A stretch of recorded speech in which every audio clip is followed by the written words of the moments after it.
Assalamualaikum warahmatullahi wabarakatuh. Alhamdulillahirabbil alamin wassalatu wassalamu ala asyrafil anbiya'i wal mursalin wa ala alihi wa sahbihi ajma'in. Amma ba'du fa ya ayyuhal ikhwanu.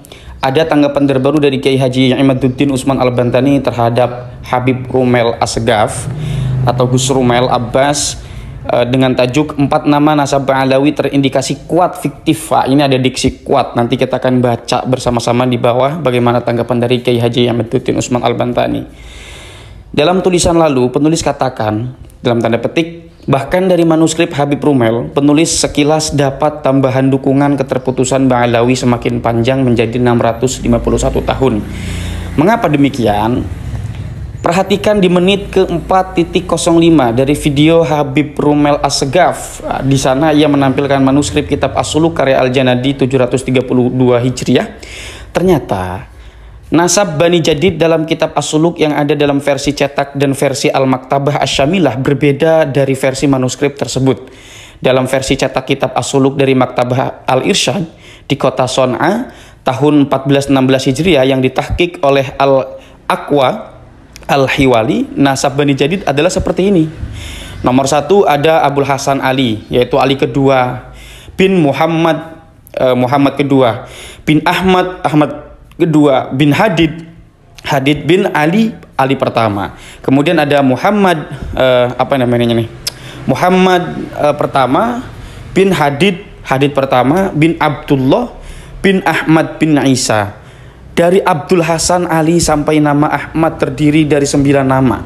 Dalam manuskrip B, dari versi cetak kitab As-Suluk tersebut, sebagaimana disebut dalam footnote halaman 135, disebutkan nasab Bani Jadid seperti ini. Ada Abu Hasan Ali, bin Muhammad, bin Ahmad, bin Hadid, bin Ahmad, bin Isa. Artinya ada perbedaan dari silsilah atas dan silsilah bawah ini, teman-teman. Ada kejanggalan di sana. Mari kita runut pembahasan atau lanjut kita baca di bawah ya. Dalam manuskrip kitab As-Suluk yang ditampilkan HRA Habib Rumel Assegaf berbeda lagi. Nasab Bani Jadid seperti ini.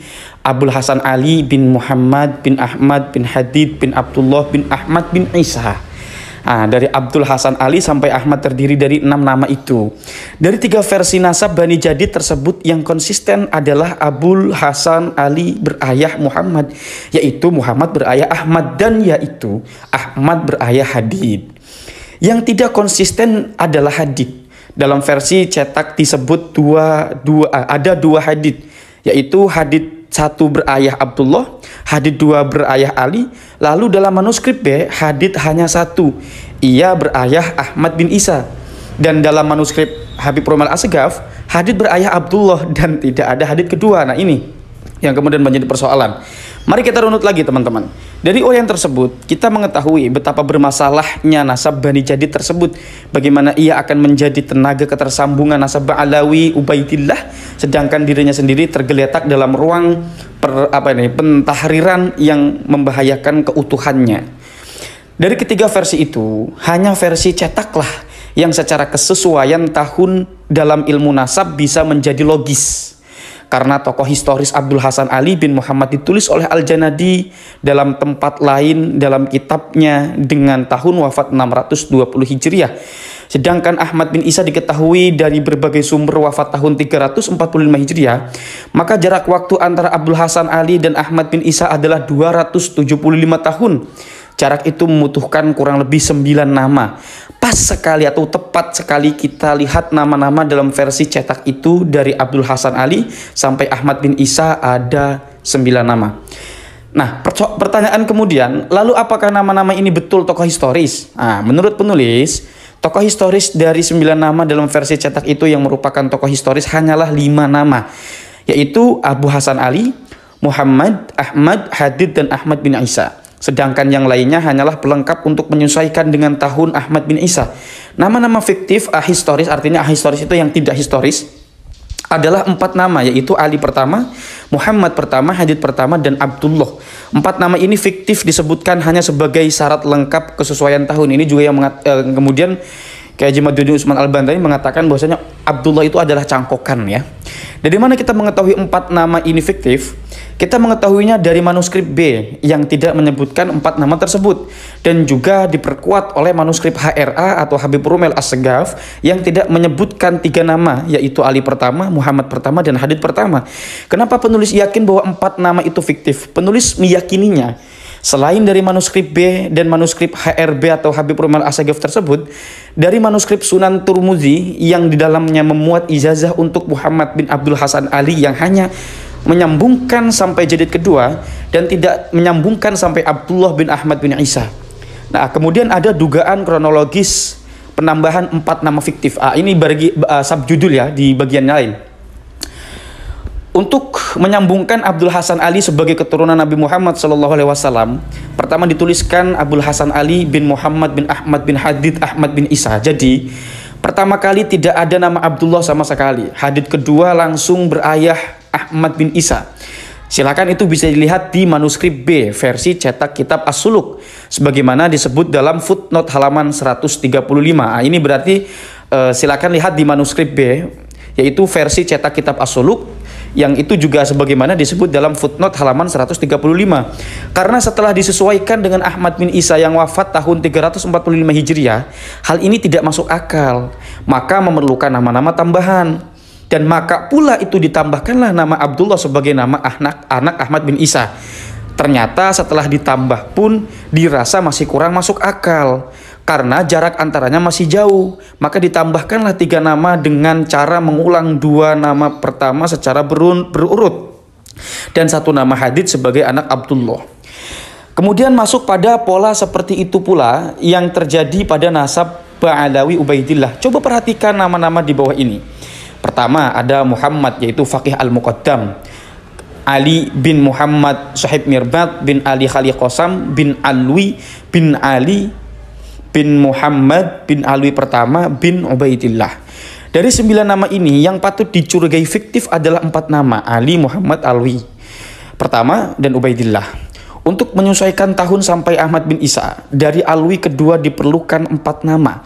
Maka ditambahkanlah nama-nama yang sama dari nama-nama sebelumnya. Polanya sama dengan penambahan nama-nama dalam nasab Bani Jadid. Dari ini semua, maka penulis menyatakan dalam tulisan sebelumnya bahwa keterputusan nasab Ba'alawi semakin panjang, dan bantuan manuskrip dari Habib Rumel Abbas yaitu menjadi 651 tahun. Dari mana angka itu? Angka itu adalah angka minimal yang penulis sebut, yaitu dengan menggugurkan kitab As-Suluk sebagai hujjah dikarenakan problematika periwayatan manuskrip yang berbeda isi antara yang satu dengan yang lainnya. Oh, ini kita baru temukan kesimpulan tentang mengapa Kiai Haji Madzuddin Utsman Al-Bantani menganggap keterputusan nasab Ba'alawi selama 651 tahun itu dengan menggugurkan kitab As-Suluk yang sebelumnya kan itu dibahas pernah oleh Kiai Haji Madzuddin tentang Abdullah. Diuraikan bahwasanya Abdullah di situ bukanlah Ubaidillah. Tapi karena kitab As-Suluk ini tidak digunakan atau digugurkan, menjadi panjanglah nasab Ubaidillah ini selama 651 tahun.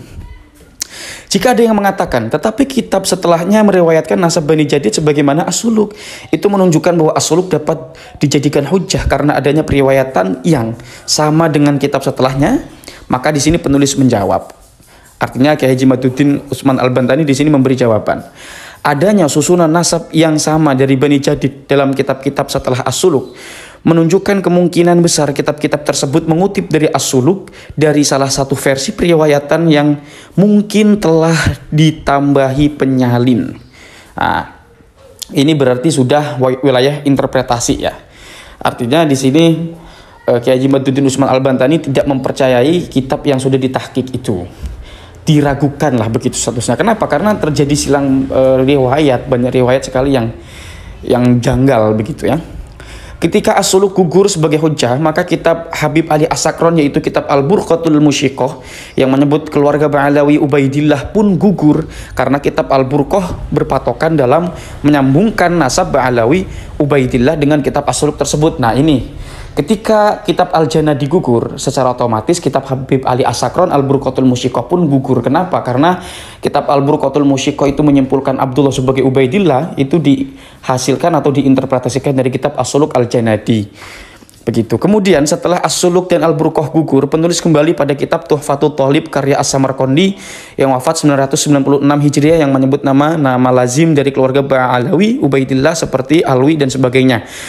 Jadi keterputusan itu bertambah menjadi 651 tahun. Demikianlah rumit dan sulitnya nasab Ba'alawi tersambung kepada Nabi Muhammad SAW karena memang sebelumnya Kiai Haji Imaduddin Usman Al-Bantani sebelum dibantah oleh Gus Rumel, sebelum dibantah oleh Habib Rumel, sebelum dibantah oleh banyak sekali para pembantah, sebetulnya Kiai Haji Imaduddin Usman Al-Bantani sudah mengatakan bahwasanya sulit sekali untuk menyambungkan nasab Ba'alawi.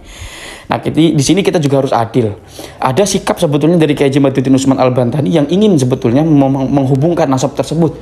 Tapi karena sulitnya seperti ini dan banyak kejanggalan, dari sini pun kita bisa melihat tanda di sana. Ada apa ini kok banyak sesuatu. Nah, kira-kira seperti itu ya.